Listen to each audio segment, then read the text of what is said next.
All right, real quick, let's look at my DMR AK. Yes, they do exist, okay?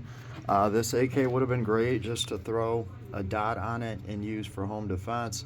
I wanted to see if I could get a little bit more out of the AK platform, and I thought this was just a great opportunity. Zastavas with this full rail and the thicker receiver material, they already weigh a little bit more. They're a little less bendy, a little less flexy. All good things if you are trying to stretch the legs on a rifle and go out there past just a couple hundred or a few hundred yards. That being said, I decided to kind of give that a shot with this build. Not only do I have like the light and laser down here there's the laser for CQB, obviously for going through my dark lit home at night. A laser can be useful in my opinion. It lets you potentially hip fire the gun accurately. Why is that important? Well, when you're going through your home at night, you don't have to carry the rifle in front of you in a heavy position, right? So the further your rifle is sticking out in front of you, the easier it is for somebody to grab when you're going around a corner or by a doorway. So having a laser on it and carrying this rifle by your hip, it's much closer to you. It's harder for somebody to get from you, and you can very easily shoot somebody point blank with the assistance of a laser. And of course, a light is important. But I did mention that this is a heavier AK. They shoot better. So I wanted to see what I could do with this thing. And one of the problems that you have with shooting an AK out to distance, like when you go out to like 600-700 yards, essentially you would have to be aiming like a 3-story building above your target, okay? Once you go out that far, you're not even shooting directly at your target. You're arcing your shot up into the air and hoping that it comes down on your target. So let's say if I was trying to hit this box at 500-600 yards, I'd have to aim all the way up here and hope that my bullet arcs down and actually hits what I'm aiming at. This becomes incredibly more difficult to do when your target disappears from your field of view of your optic, right? So the optic I have on here is a Swamp Fox Saber. It is a 5X, and it boasts the widest field of view for a 5X prism. I don't know if that's true anymore. It is 2025. I don't know what else is out there. What I can tell you is this. At 5 times magnification, with any other scope or optic I have, if I stand at my workbench and I look at this box, I have a very small circle around this box. That's the field of view. It's about my hand right here. With this optic, the field of view is all the way out here. It's a big circle around this box. So if I wanted to shoot at this really, really far away, I could aim all the way up here and I could still see this in the very bottom of my field of view. And that makes things much easier, especially if you are not an expert shooter, right? Your bullet drop is constant. You can figure that out and you can know that you need to aim all the way up here, right? And it's nice to be able to go all the way up here with your reticle and still see your target, so you know that you're at least centered over it, right? When Rob Skeet makes a shot, he's going all the way up here and over here somewhere and shooting off into the clouds, and it's hitting down here. So that guy's an expert shot. He's been doing it forever. I'm just not blessed with that ability yet, right? So that is, the criteria that I went with to pick my optic. Now I can mount a red dot to the side of this thing. It's called the Justice 2. Yeah, it was the Justice. I believe they're on the Justice 2. And it's just a simple red dot that goes on the side. I haven't really felt the need to prioritize that. with passive aiming, I think you can use this thing in CQB just fine. I keep both of my eyes open and I look past the optic, and it overlays this reticle into my field of view. It works great. And for CQB, I have the laser. At this point, I can just turn the flashlight on, and I know where in that beam of light I'm going to hit, like within, 30, 40 feet, or CQB. So that's just something that people can overcome with a little bit of practice, right? It's how Marines shoot ACOGs. Those are fixed at a 4 magnification, and they have to use them in CQB, and that's pretty much what they're doing. So another thing I really like about this thing, right, is it's a large window. It's hard to miss your reticle, right? It's there, it's lit all the time. I can see it even from all the way back here because I have such a large window on this optic. My phone's not really picking it up that well, but I can definitely see it with my eyes. It is really hard to get this thing to disappear. And with smaller screens, with the recoil of you shooting, your reticle will just cut out as your rifle moves a little bit.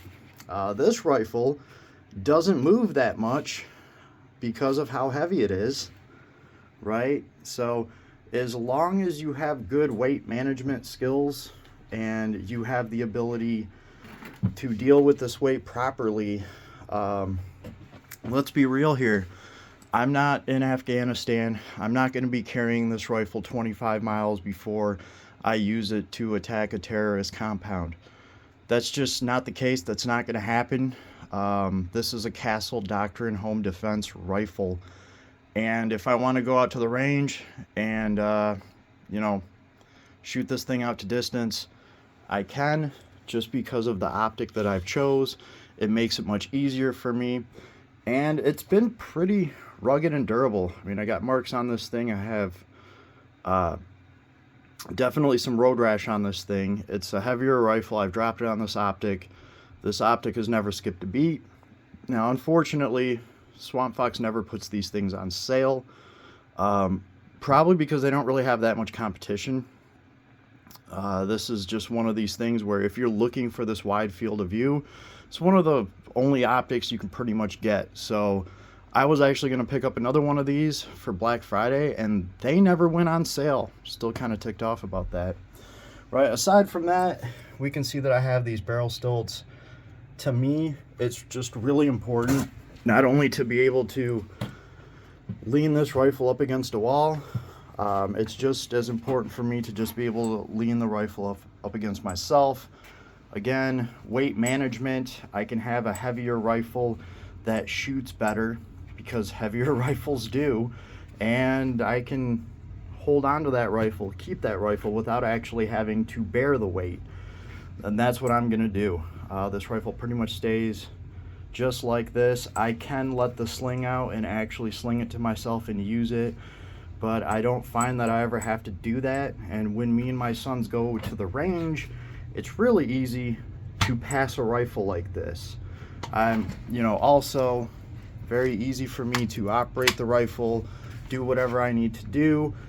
Same thing with my sons. They can lean the rifle up against themselves. It's pointed into the dirt in case anything happens. You're not going to get hurt, either is anybody else. So it's another reason why I just like this overall build and how it turned out. And obviously I've borrowed from this with my other rifles. A lot of my rifles have barrel stilts just because of how convenient it is, right? And those can come off very easily. But the last thing that I have on here that you can actually see on my other rifles as well is this. This is the foregrip. It's all about that weight management, especially if you have a heavier rifle. Have a nice grip on there, and this works well for me because I have bigger hands. This just works, okay? And it's a quick deploy bipod. It's rugged. I've drugged this bipod. It deploys so quick you could actually use it while you're seeking cover, you can already deploy a bipod. And then while you're shooting, you're not really holding all of the weight of the rifle up. And this is also just a great tool to have if you're trying to shoot out to like 300 yards and past. So this is what has made a DMR AK for me. We do have the Schmeiser S60 mag in there, and the reason I keep that magazine in there is to show off that it does actually work in this AK. I've ran these mags flawlessly. They do have a break-in period. You want to load your 60, you want to overload it with like 62 or 63 rounds, whatever it'll take, and leave it loaded for a month or two. You really need to break in the large spring in this thing. After that, they work phenomenally, especially with this AK. I can only speak for this Zastava. So that's it. That's the whole build. That's what I got on her. And this is actually the first rifle to be finished. I'm going to be Loctiting everything up. I'm keeping this optic. Oh, I did have to swap out the side mount with a Midwest Industries. So the Zastava handrail is amazing. This thing's awesome. It doesn't flex, it doesn't warp. Mine's held a lot of weight, but their side mount that they make for this rifle, it is unfortunately crap. Okay, their side mount does not center over bore. This Midwest Industry is adjustable over bore, so you can loosen this up and you can move your optic left and right, and that's what I had to do, right? So it is what it is. Totally worth it. I think Zastava should just sell these with the Midwest Industry side mount already on there. But what are you gonna do? She functions great now, and this gun is an absolute pleasure to shoot. So yeah, Glock Guy 43 or whatever your name was, I hope you enjoyed. I hope this gave you some ideas. Now you can obviously totally go your own way with it depending on what you need. If you just want a home defense thing, yeah, it's probably your best bet just to put a red dot on it, right? But this is more for letting me try to stretch the legs on this thing at the range while also accommodating me as a home defense Castle Doctrine rifle. There's something to be said about a heavy rifle on a bipod. Okay, the follow-up shots that you're gonna get are going to be quick because that rifle does not move.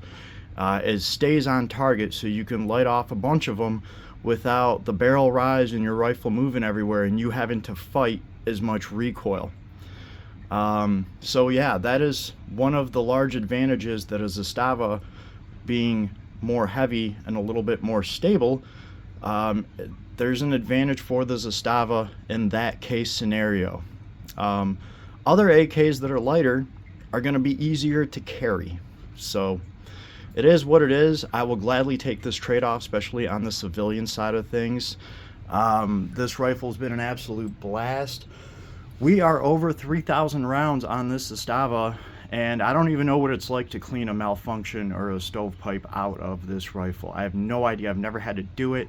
This has never jammed. It's never malfunctioned.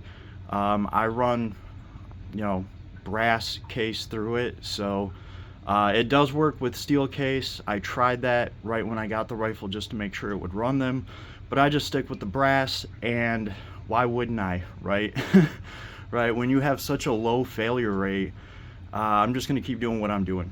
So anyway, if anybody has any comments, well, the comment section's always open. I look forward to reading them. Later.